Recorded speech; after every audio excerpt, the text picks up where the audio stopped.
Welcome back, everybody, to TV Sports 27. Our season of NFL 2K5 has come and gone. Our Commanders finished 8-8, and we did not make the playoffs. So it's our first time in a long time playing a full season of anything here and not making the postseason.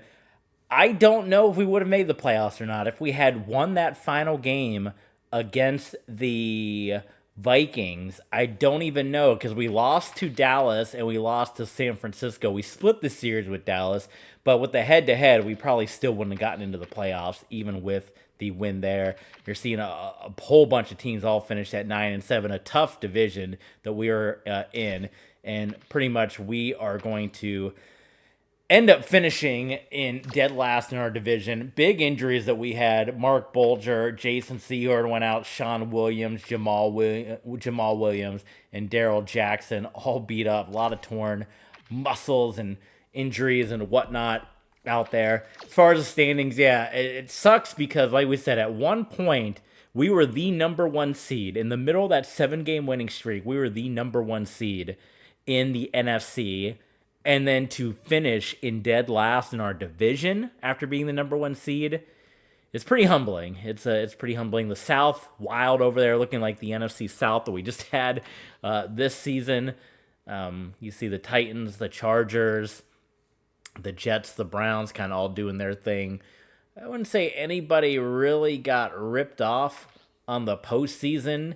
You know, you can maybe say that the Cowboys, probably one of the more deserving teams, as well as they played down the stretch, probably should have been in over the Panthers, but it's the division winner. The division winner goes in. So let's see any email whatnots.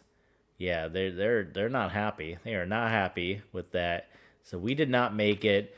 We will look at the player awards we looked at the end of the last episode. So if you want to see the player awards, go check that out. But we're going to look at stats here, and we're going to see, let's go for the whole league leader. So we'll go for everybody, and we are going to start with passing. We will organize it by passing yards. And your number one quarterback in the league, so we can't see completion, whatever. There's not enough, but we'll go TD in yards. That's what we care about. I guess it's annoying. You can't see. I wish this was out of the way because you can't see everything on the screen. But Tom Brady, Kansas City Chiefs, is going to be the guy. He's going to throw for more yards than anybody else. 26 touchdowns. Didn't win MVP. Didn't win Offensive Player of the Year, though. That went to Michael Vick, who won MVP. He's way down there, but we got to see what his rushing yards were. Jake Delhomme, right behind Tom Brady with an impressive 35 touchdowns. Brady, the only one to get 4,000 yards on the year. Dante Culpepper, he was the Offensive Player of the Year. John Kitna, what a year for Kitna. 3,000, almost 900 yards passing with 30 touchdowns. Peyton Manning right behind him. There's Michael Vick. We'll see him if he pops up on the rushing statistics. Matt Hasselbeck, Byron Leftwich, Chad Pennington, Jake Plummer. Some of the interceptions here. See if any of those stick out. Nothing especially there. McNabb, Eli Manning, who won the Rookie of the Year award. Look at the hair of Eli Manning. God bless him here. David Carr, Fresno State, had a very nice year. Rich Gannon, we saw him in week 1. And you guys can pause and take a look at this kind of as you need. Phillip Rivers was a rookie back then without a photo. So no photo for the young man right there.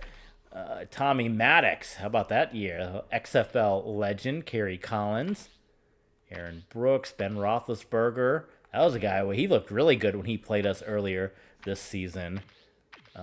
There's J.P. Lossman, so he's going to finish the year 15 touchdowns, 14 interceptions. Definitely got away from him down the stretch. And then you got Rodney Peete, Jay Fiedler, Anthony Wright. These are other guys that look like they came in relief. Well, Rex Grossman out there, Chad Hutchison, Sage Rosenfels. Boy, Damon Heward with his 72 yards was enough to get in there.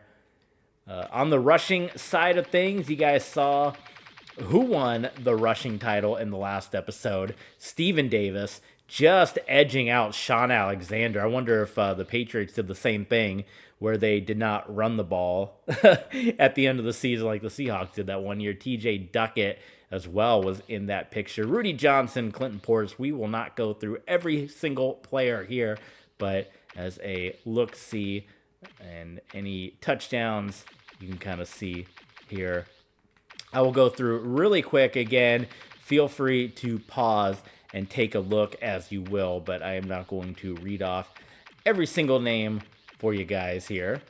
And receiving wise, well, there's only one man, and now we can see if he officially broke the all-time record, and I think he very well might have. Let's look. The official all-time NFL record, oh god, I went too many pages, is Calvin Johnson of 1,964 yards. So by 10 yards, Terrell Owens sets the all-time single season, not just for this game, but for all of pro football. He breaks Calvin Johnson's record. My goodness. Now, what's the record for receptions in a season? We got to find that one here. NFL record reception in one here. Receptions in a season. Michael Thomas, 149 in 2019. So not close to that, but the all-time king of the wide receivers in such a bizarre year where we went through 2 quarterbacks, technically went through 3, had struggles, finished 8-8. I mean, it's going to be remembered for Terrell Owens. We're going to look at that trophy in the crib at the end of the Super Bowl and the Pro Bowl. Torrey Holt, wow, oddly enough, Torrey Holt, who is on our Denver Broncos on Madden 20, here he is here on the Denver Broncos here in 2K5. Jimmy Smith, and same thing here. I will go through them, and you guys can go ahead and stop, take a look at a lot of 1,000-yard wide receivers out there. Pretty good stuff, but you guys can take a look at that. And then for TDs, here you see all up and down. There you go. On the defense, the tackle king, Lawyer Malloy, he won Defensive Player of the Year for sacks, 18.5. Well, I think he got 18 of those sacks, or at least 10 of them, in that game against us that we had a couple weeks ago against the Cowboys. Andre Carter was 17. Julius Peppers. Michael Strahan with the Chiefs. Boy, the Chiefs got Strahan and Tom Brady. Come on, they should be cleaning up. Javon Kirsch. Chad Blatsky of Eastern Kentucky. Look at these sacks that we had out there. Quarterbacks were getting beat up.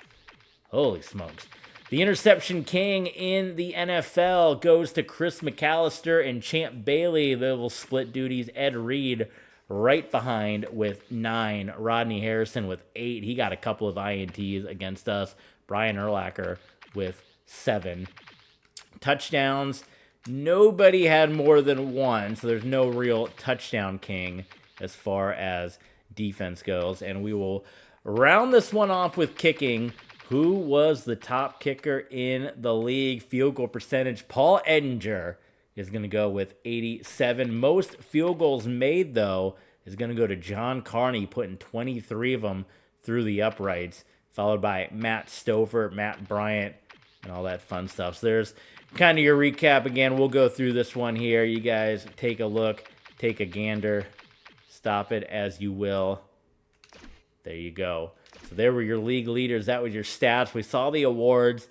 I think that was everything. That kind of wrapped it up. So you guys saw the standings, saw the awards. Let's see who the Super Bowl is going to be. I think we get a post-game show in this game after every week of the playoffs. So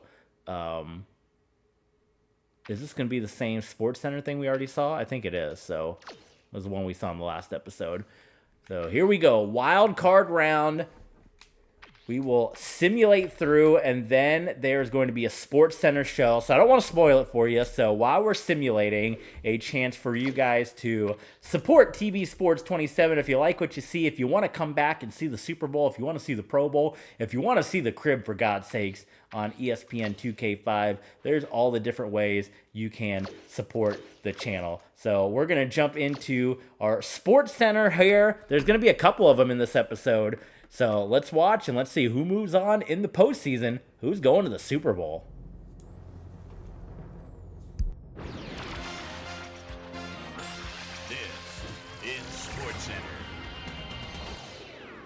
I'm Chris Berman. Well, let's get straight to the action. In our first game this week, we had the Chiefs end up on the right side of an 11-point game. Keith Brooking had a stellar game, but all said and done, his performance wasn't enough to lift his team to a victory. Ryan Westbrook rushed for 2 touchdowns and helped his Bears beat the 49ers. And in our final game, we had the Panthers come away victorious. And before we leave you on this special wild card edition of NFL Primetime, let's hand out a few game balls to our primetime players. That'll do it, everybody. I'm Chris Berman. Thanks for joining us in the Bristol studios. We'll see you for the division championships here on ESPN, the worldwide leader in sports. Well, there you go. A very, very short episode of NFL Primetime. So there are your standings. There's your victories all aboard. Of course, you know, Tom Brady is going to come through and get a win with the Chiefs. The Titans are going to knock out the Patriots, the Carolina Panthers. I would call that an upset, knocking off the St. Louis Rams, Dante Culpepper, Offensive Player of the Year, and the Chicago Bears getting the win. So it's divisional time. Tom Brady and Michael Vick It's a AFC West battle, but is San Diego going to falter again with a 14-win season to Tom Brady, which has happened before? Then we got Jets, Titans, Panthers, Eagles, and Bears and Cardinals. So shout out our Patreon supporters as we simulate through this week so you guys won't get hit with those spoilers. And we are going to jump into Chris Berman's show once again. Here we go, guys.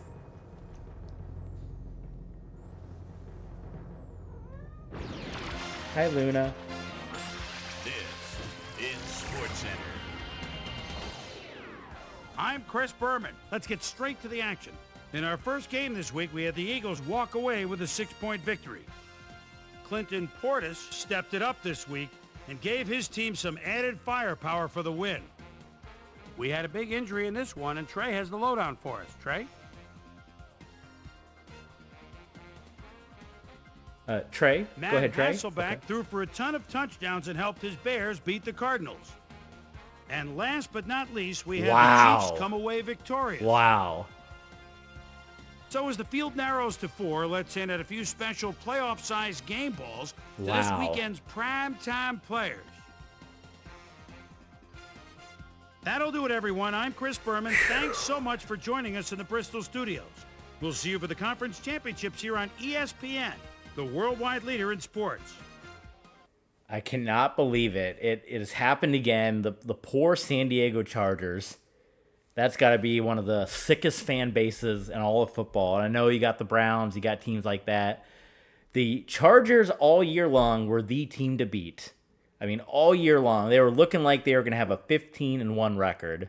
They were just rolling through everybody. They had the league MVP, Michael Vick, and another 14-win season sees the Chargers early exit from the playoffs. Oh my God, that poor fan base. The Jets get the win.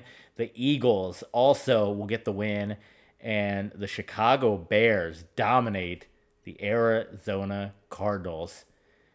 Didn't we beat the Bears early? I gotta look, because we played. How did we do against the Bears? We beat the Bears. Look at that. That was our first win. And we beat the Eagles. And all these teams are in the conference championship. Okay. Simulate this one, and then we will officially know who is going to the Super Bowl. Chris Berman's going to take it away for you one more time. Here you go, guys. Who's going to the big dance?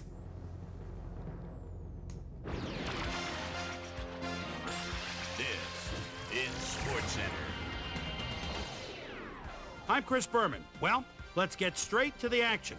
In our first game this week, we had the Eagles come away with a decisive 10-point win. We had a big injury in this one, and Trey has the lowdown for us. Trey?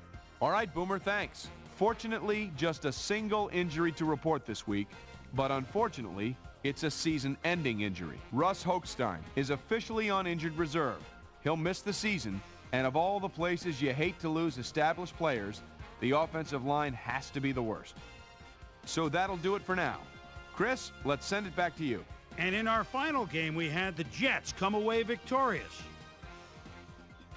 So before we embark on some serious Super Bowl hype, let's look back and dole out a few game balls for our primetime players from today's conference championships.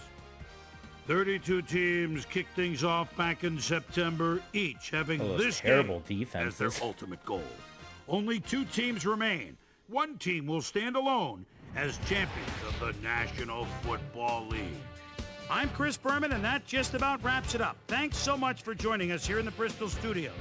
We'll see you for the Super Bowl here on ESPN, the worldwide leader in sports. Well, there you have it, guys. 2 terrible defenses, but 2 great offenses.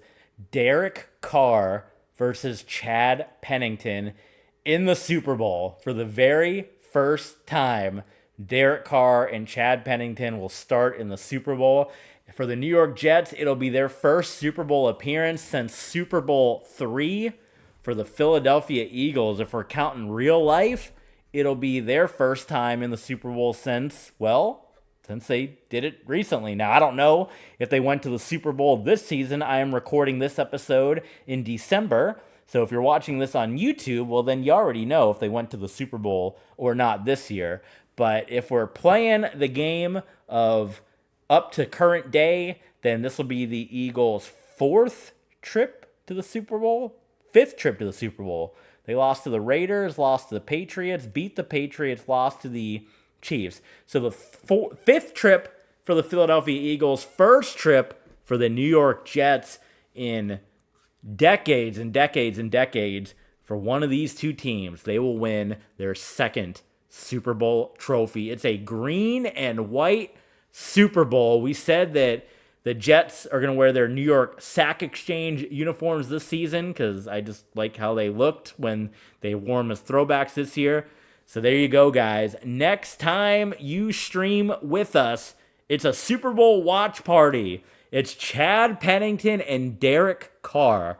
The game, the quarterback duel you never thought you needed. It is going to be the Super Bowl. Carr versus Pennington. Eagles versus Jets. Super Bowl watch party. Then we're going to play the Pro Bowl with you guys. And then we're going to take a look at the crib. And let me know, do you guys want to see more NFL 2K5 on the channel? Do you want to see a 2nd season with the Washington Commanders? Let me know in the comments. Let me know with your views. Thanks for tuning in, everybody. This has been TB Sports, Eagles, Jets, Super Bowl watch party next time on TB Sports 27.